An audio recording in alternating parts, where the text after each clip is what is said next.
우리는 매일 매순간 선택하며 살아가야 할 일들이 참 많습니다. 모처럼 비싼 뷔페 식당으로 초청받아서 엄청나게 많은 가짓수와 양을 내가 먹을 수 있는 만큼 자유롭게 먹을 수 있는 그 시간이 오면 가끔 회의가 올 때가 있지요. 내가 왜 김밥을 지금 먹고 있지? 그런데도 손이 가지요. 아이고, 왜 이 싼 음식에 내가 손을 갔을까? 그래서 어떻게 하면 본전을 뽑을까? 어떻게 하면 양껏 먹을까?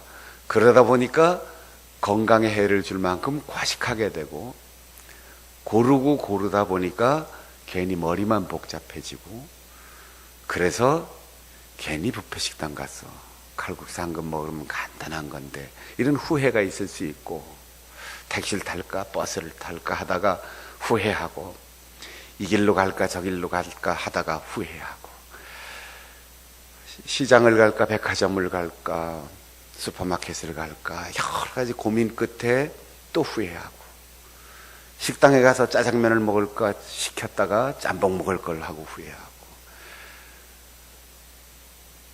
그런 선택을 할 필요가 없는 곳, 몸이 아파도 병원비 하나도 걱정하지 않고 끝까지 책임져주고, 옷도 이거 유행에 맞을까 철에 맞을까, 이젠 내 몸무게와 내 허리 사이즈가 맞을까, 다른 사람이 어떻게 볼까, 이런 거 하나도 신경 안 쓰고 옷까지 다 맞춰 입혀주고 다 책임져주는, 선택할 필요가 없는, 고민할 필요가 없는 그런 곳이 있어요. 어딜까요?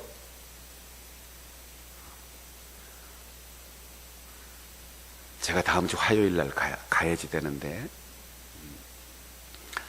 교도소에 있는 사형수는 아무도 건드리지 않습니다.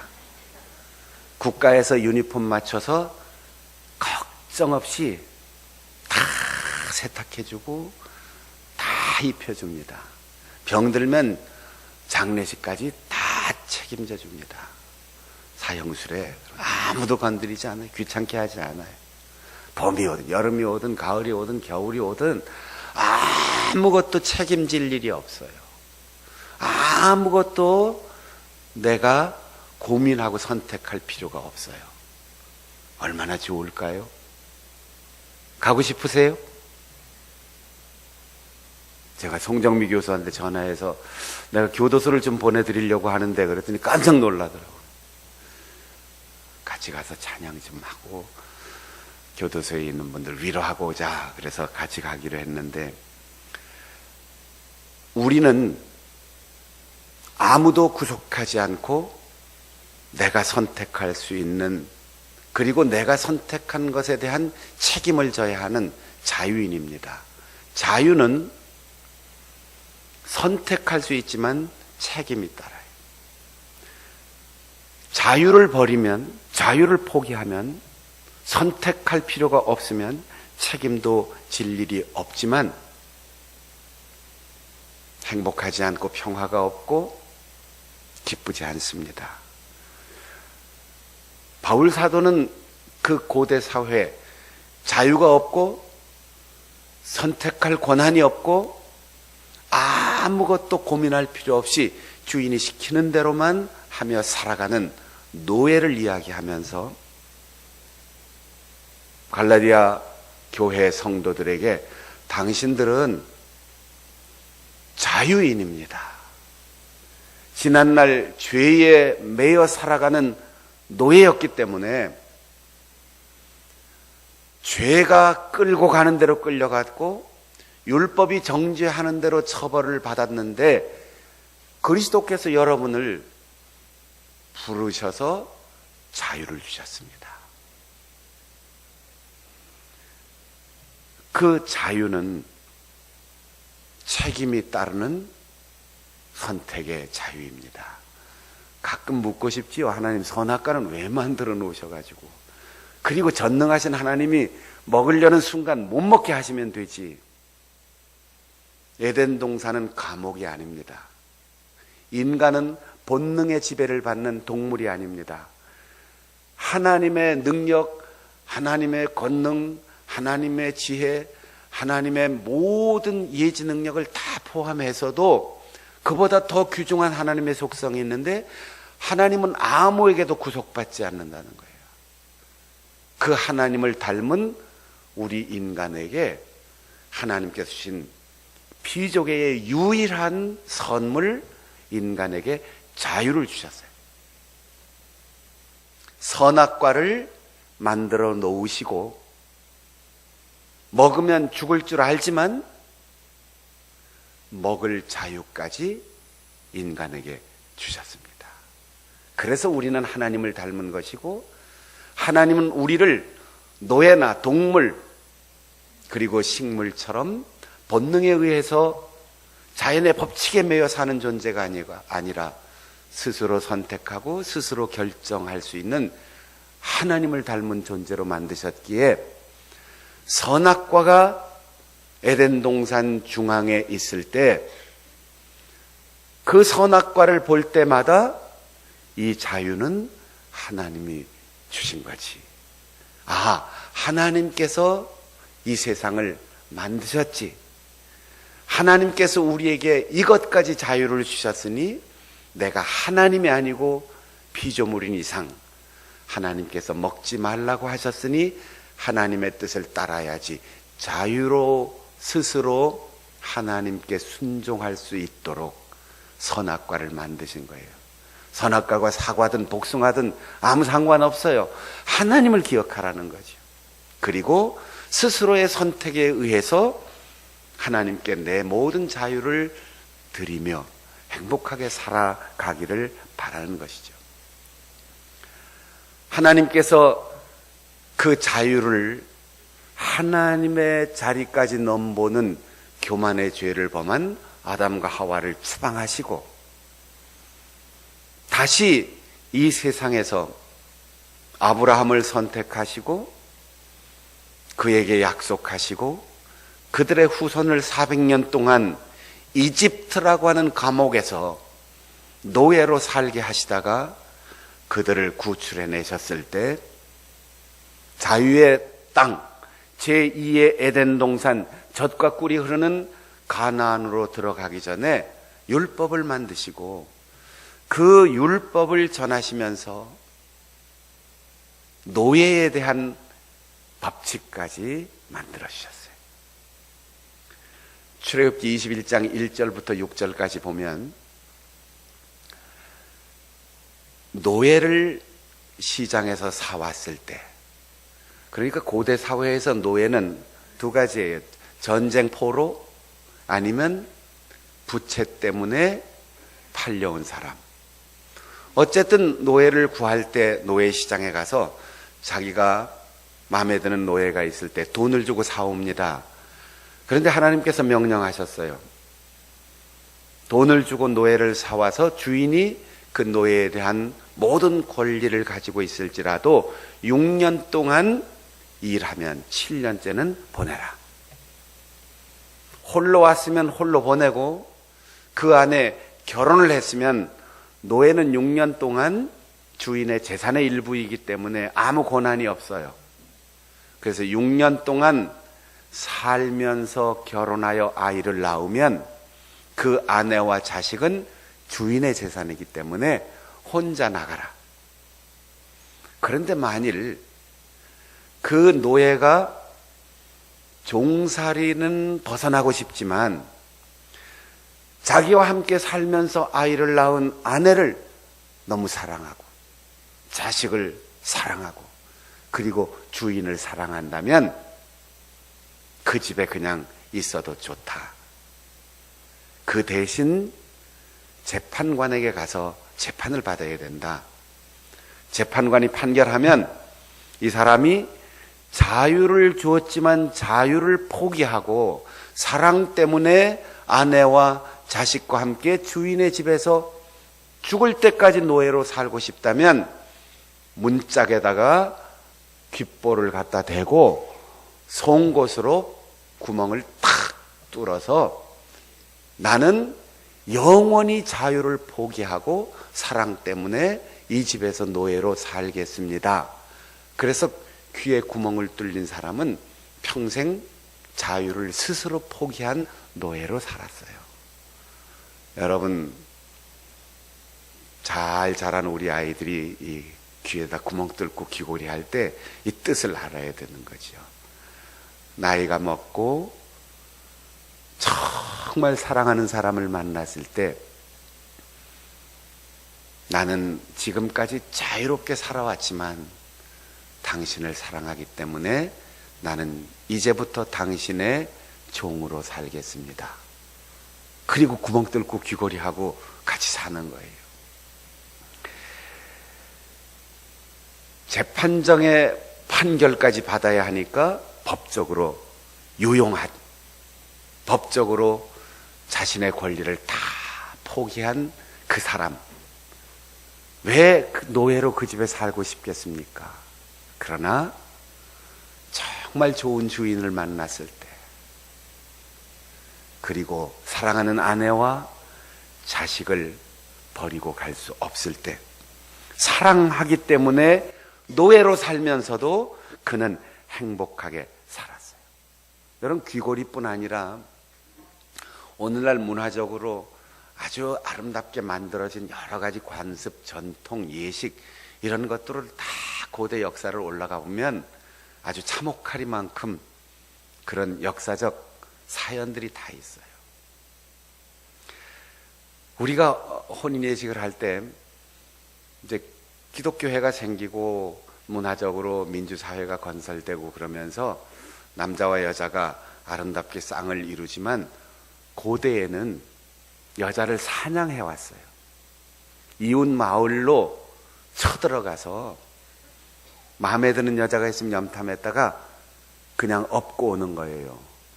그래서 결혼식 때 둘러리가 건장한 남자 둘 친구들이 둘러리를 서서 들어오는 옛날 습관이 있었는데 이게 옆에서 칼 들고 가서 여자 약탈해오는 동료들입니다. 그리고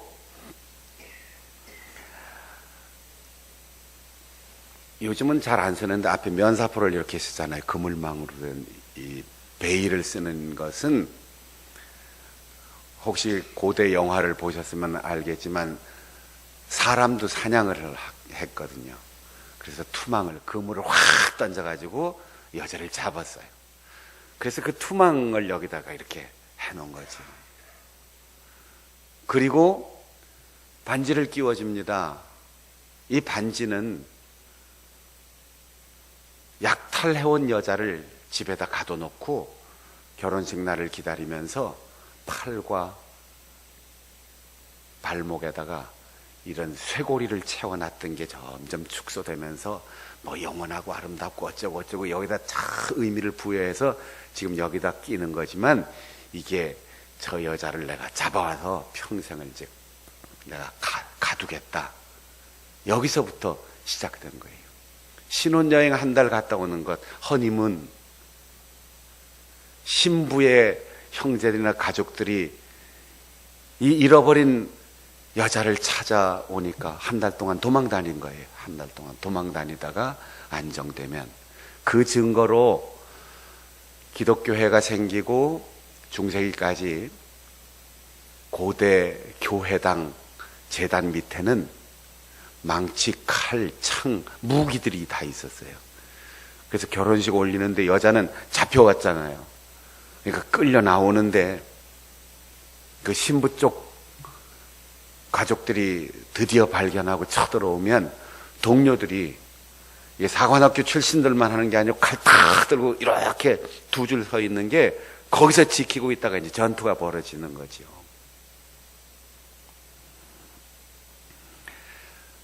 신부가 왜 신랑 왼쪽에 섭니까?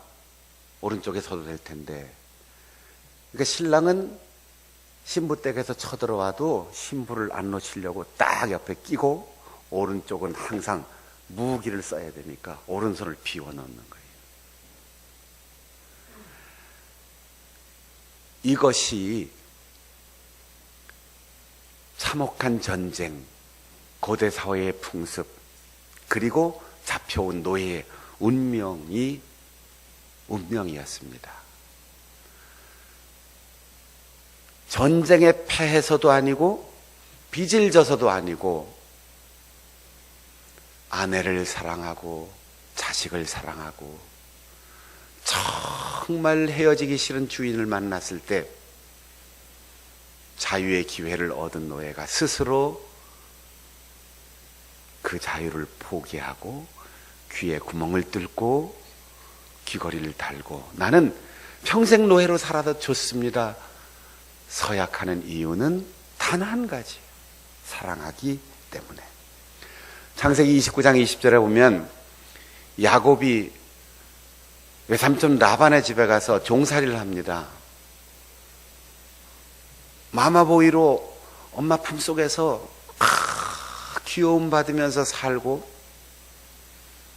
형이 배고픈데 팥죽 한 그릇, 떡 하나, 그걸 이용해서 장자의 권리를 뺏고, 아버지 눈 어둡다고 아버지한테 형의 목소리를 흉내내면서 아버지를 속인 이 야갑 빠진 야곱, 절대로 손해보지 않는 야곱, 기회만 있으면 내 것을 삼는 야곱이 외삼촌 집에 가서 사촌 여동생 라헬을 보고 홀딱 반했어요.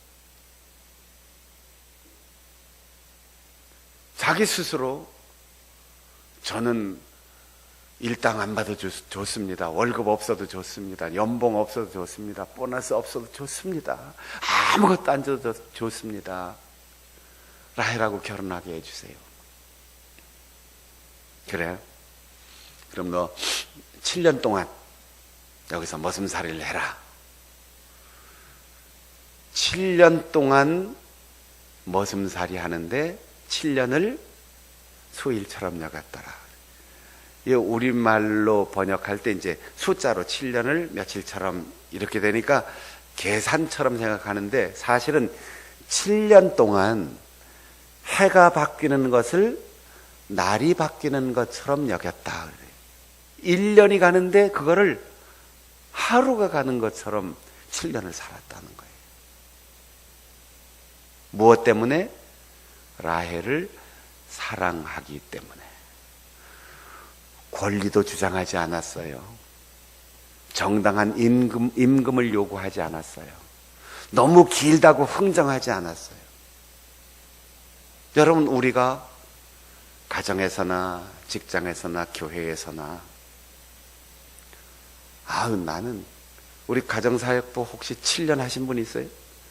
지겨워, 나 이제 그만할래. 유년부 나 너무 오래 했어. 찬양대도 너무 오래 했어. 아이고 지겨워, 그만해 하고 싶어. 주방 담당 그만하고 싶어. 여전도 회장 1년 했는데 아주 지겨워. 연임 안 할래. 딱 한 가지만 물어보면 돼요. 하나님은 사랑이다. 먼저 우리를 사랑하셨다. 그 사랑을 믿느냐? 그 사랑을 경험했느냐? 지금까지 벼슬 했느냐? 계급 승진했느냐? 아니면 우리 집에서 교회까지 너무 멀어. 이 긴 시간 데이트 코스 짧게 잡는 사람 혹시 있어요? 데이트 코스는 길수록 좋아요. 사랑하는 사람하고 오래 있는데 멀미나. 갑자기 정신이 삥삥 돌거든. 그런 사람 연애가 뭔지 모르는 거죠. 사랑은 시간을 늘리고 줄이는 신비로운 힘이 있어요. 사랑은 없는 힘도 나오게 하는 놀라운 신비가 있어요. 사랑은 아무런 계산도 하지 않고 바보처럼 다 내놓는 놀라운 힘이 있어요. 그게 사랑입니다. 친구들이 옆에서 말려도 부모가 콩깍지가 씌웠다고 저게 내 아들이야, 저게 내 아들이야, 미쳤지 저게 내 딸이야, 네가 수준이 그거밖에 안 되냐? 왜 저런? 그게 사랑이에요. 아무것도 계산하지 않고 아무것도 따지지 않고 그냥 사랑 때문에 내 신분이 낮아져도 좋고 남들이 비웃어도 좋고 아버지 어머니가 실망했다고 집에서 내쫓는다고 호적에서 판다고 해도 그냥 좋은 게 사랑이에요. 여러분 오늘날 우리의 가정이 자꾸 무너져가는 것은 권리를 주장하기 때문에. 오늘날 한국 교회가 건물이 없어서 무너지는 게 아니에요. 학벌 없는 목사가 되어서 문제가 아니에요. 교회에 유력한 사람이 없거나 땅이 없거나 돈이 없거나 숫자가 없어서 한국 교회가 힘을 잃은 게 아니에요. 권리를 주장하는 사람들이 생기기 때문이에요.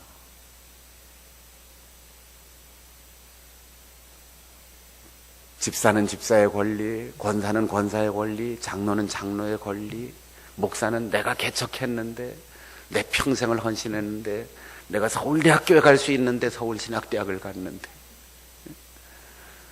내가 잘 나가는 직장 포기하고 목사가 됐는데, 내가 이 교회를 위해서 얼마나 희생했는데, 이런 공로의식, 그러니까 권리를 주장하는 신자와 공로자 의식을 가진 목사가 부딪히면 교회가 아무리 커도 아무리 유명세가 있어도 하루아침에 무너지게 돼 있는 거예요.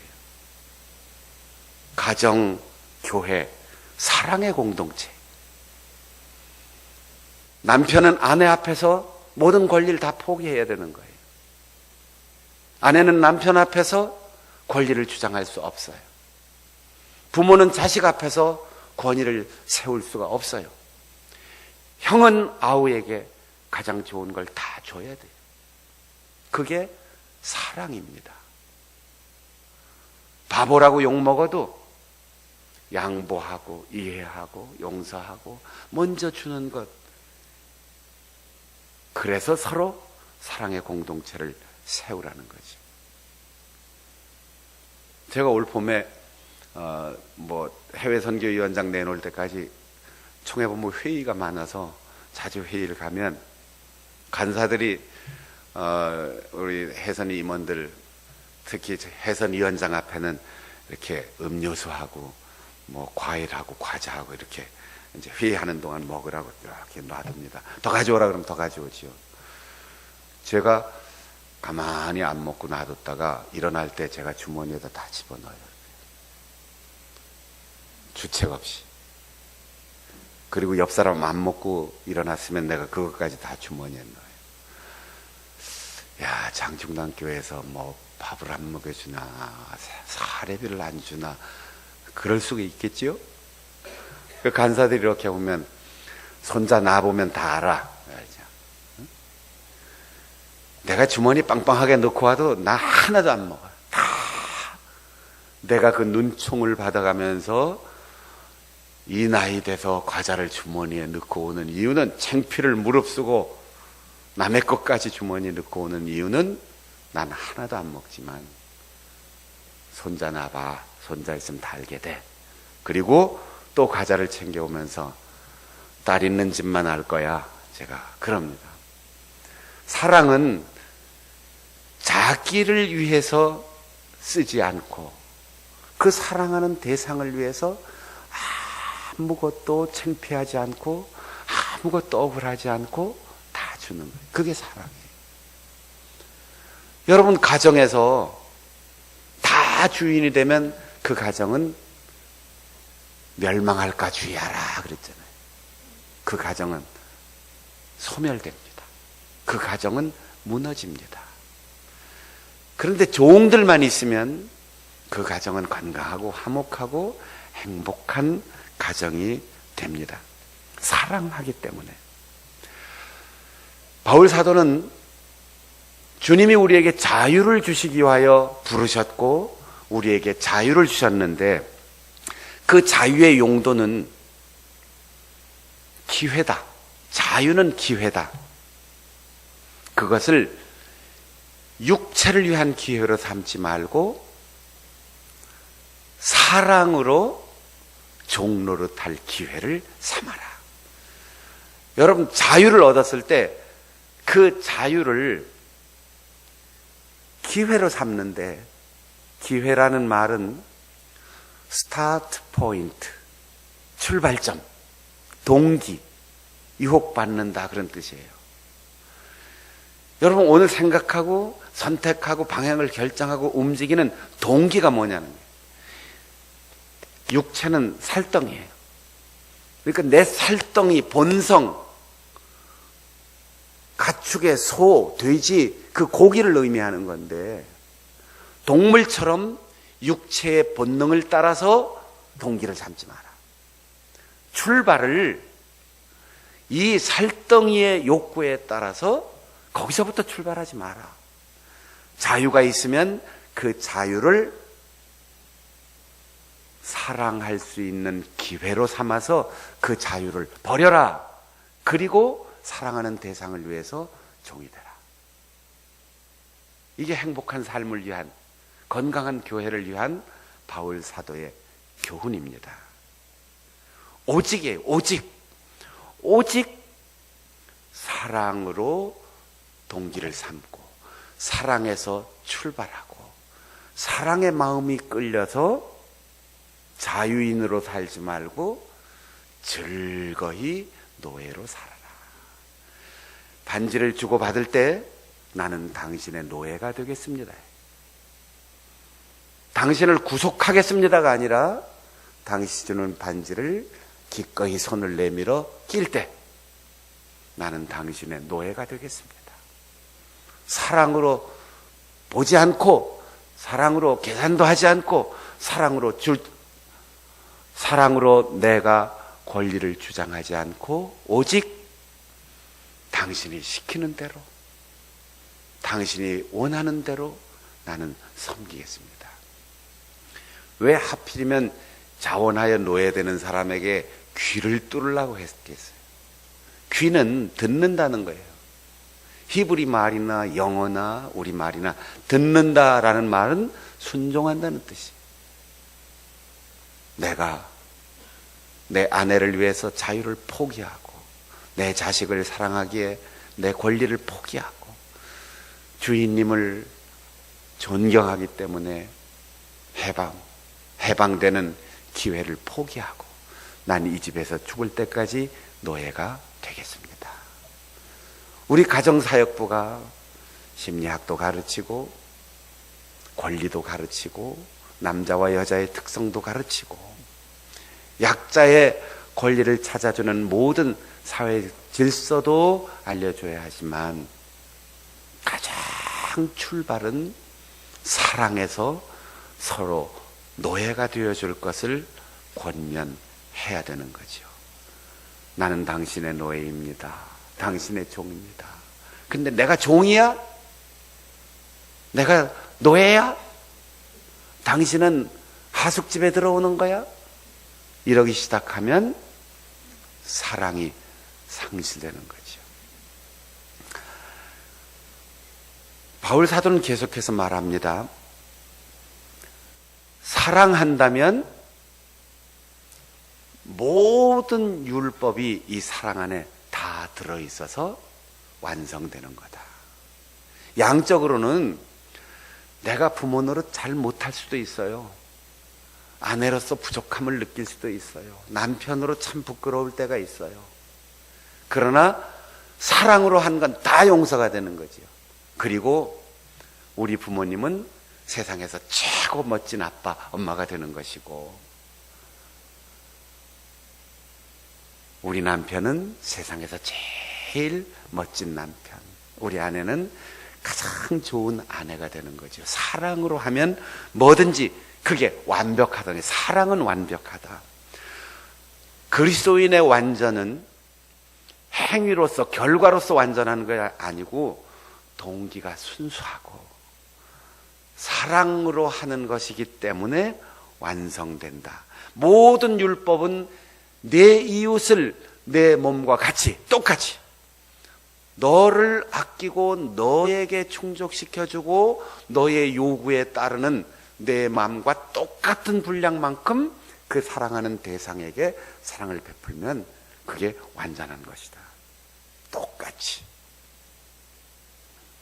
반을 나누는 게 아니에요. 사랑은 다 주는 겁니다. 그런데 만일 염려가 있죠.